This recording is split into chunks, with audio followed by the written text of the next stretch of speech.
বর্তমানে ডিভোর্সের হার বেড়ে চলেছে। অবশ্যই দোষটা ছেলে মেয়ে উভয়েরই থাকে, কিন্তু তারপরেও কিছু বিষয় আমাদের চোখে পড়ে মাঝে মধ্যে। আমি গত 2-3 দিনে দেখলাম যে 3জন বোন তার নিজের ইচ্ছায় তার স্বামীকে ডিভোর্স দিয়েছে। আসলে বোনদের উদ্দেশ্যে বলবো যে দেখেন, আপনি হয়তোবা তাকে ভালো লাগে নাই বা টুকটাক সমস্যার কারণে আপনি তাকে ডিভোর্স দিলেন, বা অনেকে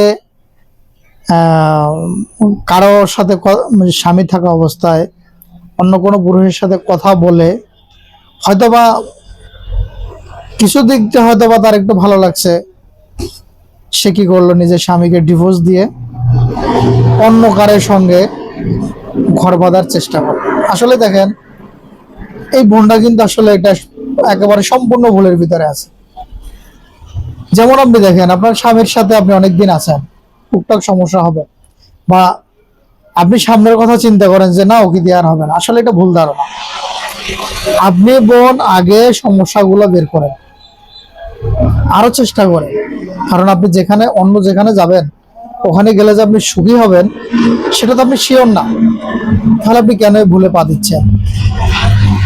এরকমেরও অনেক বোনকে আমি দেখেছি যে স্বামীর সাথে টুকটাক সমস্যার কারণে সে অন্য ছেলের সাথে গেছে, স্বামীকে ডিভোর্স দিয়ে অন্য ছেলের সাথে চলে গেছে।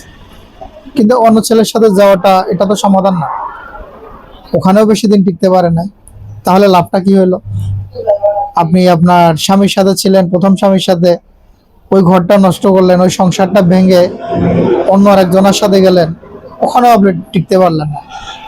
তাহলে আসলে এগুলো লাভ নাই। তো আপনি যেখানে আছেন আল্লাহর প্রতি শুকরিয়া আদায় করেন, আল্লাহ আপনাকে যেভাবে রাখছে এটা শুকরিয়া আদায় করেন। দেখবেন আপনি ধীরে ধীরে ধীরে ধীরে অবশ্যই সুখের দিকে যাবেন। বেশি সুখের আশায় আপনারা আপনাদের জীবনটা একদম তছনছ করে দেন। আসলে এটা ঠিক না। ছেলেদের ক্ষেত্রে এমনটাই হয়, অনেক ছেলেরা এভাবে ভুল কাজ করে, তারপর নিজের জীবনটা শেষ হয়ে যায়। আমাদের এলাকায় একজন ছিল, দুঃসম্পর্কে আমার একজন আত্মীয়, তার স্ত্রী আছে, স্ত্রীকে বিদেশ পাঠাই দিল। বিদেশ পাঠানোর পরে এলো বিভিন্নভাবে সে বিভিন্ন ধরনের মানে মেয়েদের সাথে লিপ্ত হয়ে পড়ে।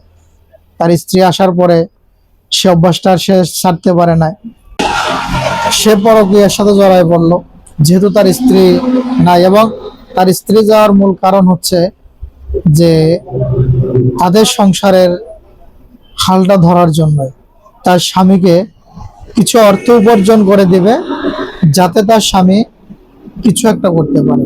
কিন্তু তার স্ত্রী যখন দেশে আসার পরে তার স্ত্রীর সাথে তার বনিবনাত হচ্ছিল না হওয়ার কারণ এই সমস্যাটা, শেষ পর্যন্ত সে কি করলো, নিজে নিজে আত্মহত্যা করে মারা গেল। তাহলে আপনি দেখেন, ছেলেদের এই সমস্যাগুলো থাকে।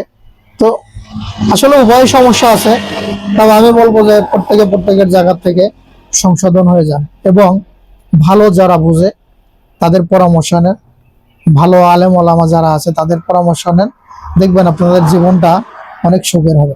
ধন্যবাদ সবাইকে।